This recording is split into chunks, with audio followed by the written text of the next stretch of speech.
აქვს თუ არა იუსტიციის მინისტრს უმაღლესი იურიდიული განათლება და დარჩება თუ არა ამ პრობლემის გამო ის თანამდებობაზე დღეს სოციალური ქსელებით უმცირესობის წევრის გოგა ხაჭიძის ინტერვიუ გავრცელდა, რომელშიც ნათქვამია, რომ თეა წულუკიანის საერთაშორისო სამართლისა და საერთაშორისო ურთიერთობების ფაკულტეტი საერთაშორისო ურთიერთობების განხრით აქვს დამთავრებული და ამიტომ არ შეიძლება ის იუსტიციის მინისტრი იყოს. ამ თემაზე თავად წულუკიანმა დღეს ინტერვიუზე უარი თქვა. ხაჭიძის ინფორმაციას ადასტურებენ სახელმწიფო უნივერსიტეტშიც. არასამთავრობო ორგანიზაციების საკითხის გამოთხოვას და პრობლემის გარკვევას გეგმავენ. კონსტიტუციონალისტები კი ამბობენ, რომ პროკურორსა და იუსტიციის მინისტრს აუცილებელია იურიდიული განათლება ჰქონდეს. გაქვთ თუ არა უმაღლესი იურიდიული განათლება? სანდრო, როგორ ახლა?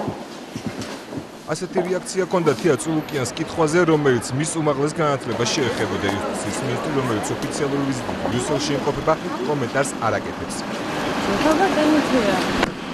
თეა წულუკიანის უმაღლესი განათლების საკითხი მას შემდეგ გახდა აქტუალური, რაც უმცირესობის ერთ-ერთმა ლიდერმა Facebook-ის ოფიციალურ გვერდზე მინისტრის უმაღლესი განათლების დამადასტურებელი დოკუმენტების წარდგენა მოითხოვა. მეგობრებო, კითხვა, რომელსაც მეორე დღე აქტიურად ვაჟღერებ, არის სრულიად მარტივი და ლეგიტიმური, თუმცა პასუხზე ძალიან მნიშვნელოვანი საკითხია დამოკიდებული. კერძოდ, რამდენად კანონიერად უკავია ქალბატონ თეა წულუკიანს იუსტიციის მინისტრის პოსტი.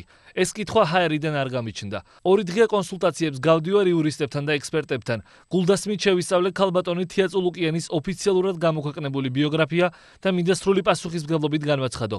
არსებულ ინფორმაციაზე დაყრდნობით, პასუხი არ იკითხება. როგორც მატყობინებენ იუსტიციის სამინისტრომ თავი შეიკავა ამ კითხვაზე პასუხისგან, რაც თავისთავად აძლიერებს ეჭვებს. არადა ყველაფერი მარტივადაა, თუ მას აქვს უმაღლესი იურიდიული განათლება, კითხვები აღარ არსებობს, ხოლო თუ არ აქვს, მაშინ კანონი ირღვევა. იუსტიციის სამინისტროს ოფიციალურ ვებგვერდზე, სადაც თეა წულუკიანის ბიოგრაფიაა გამოქვეყნებული, წერია, რომ მას სხვადასხვა დროს სხვადასხვა უმაღლესი განათლება აქვს მიღებული. ასევე გავლილი აქვს კვალიფიკაციის ამაღლების რამდენიმე კურსი, თუმცა უმაღლესი იურიდიული განათლება არ დასტურდება.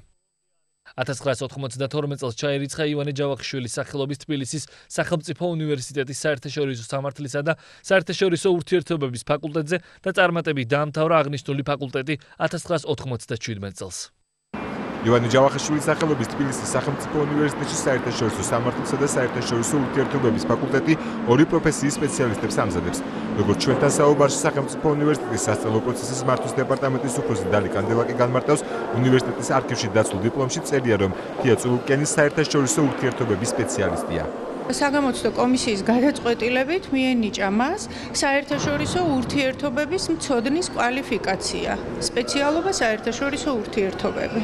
კონსტიტუციონალისტები განმარტავენ, რომ პროკურატურის შესახებ კანონის 31 მუხლში განსაზღვრულია პირი, რომელიც ინიშნება პროკურორად, მას უნდა ჰქონდეს უმაღლესი იურიდიული განათლება. საქართველოს იუსტიციის მინისტრი კი მთავარი პროკურორის პოსტსაც იკავებს.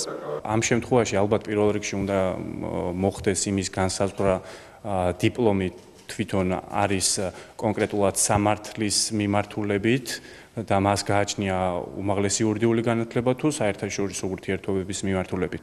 მაგრამ ფაქტი ის არის, რომ მთავარი იუსტიციის მინისტრი, როგორც ითვლება, რომ არის პროკურორი, მას შეუძლია განახორციელოს სისხლის სამართლის დევნა, აქედან გამომდინარე, მას აუცილებლად უნდა ჰქონდეს უმაღლესი იურიდიული განათლება. ახალგაზრდა იურისტთა ასოციაციაში აცხადებენ, რომ ისინი გამოითხოვენ სახელმწიფო უნივერსიტეტიდან შესაბამის დოკუმენტაციას და საკითხს შეისწავლიან. ჩვენ დავინტერესდებით იმ კუთხით, რომ თქონდა გამოვითხოვთ ინფორმაციას ასეთი აუცილებელი შემთხვევაში, თუ მათ პროაქტიულად არ გამოაქვეყნეს ასეთი ინფორმაცია, ან ოფიციალურად არ დაადასტურეს, ჩვენ დავინტერესდებით გამოვითხოვთ ინფორმაციას, რომელიც მოგცემს საშუალებას დავადასტუროთ ფაქტობრივი გარემოების სამართლებრივ აი ამ ნორმასთან შესაბამისობა. არასამთავრობო სექტორის განცხადებით, თუ დადასტურდა, რომ წულუკიანს უმაღლესი იურიდიული განათლება არ აქვს, ისინი მის გადაყენებას სასამართლოს გზით მოითხოვენ.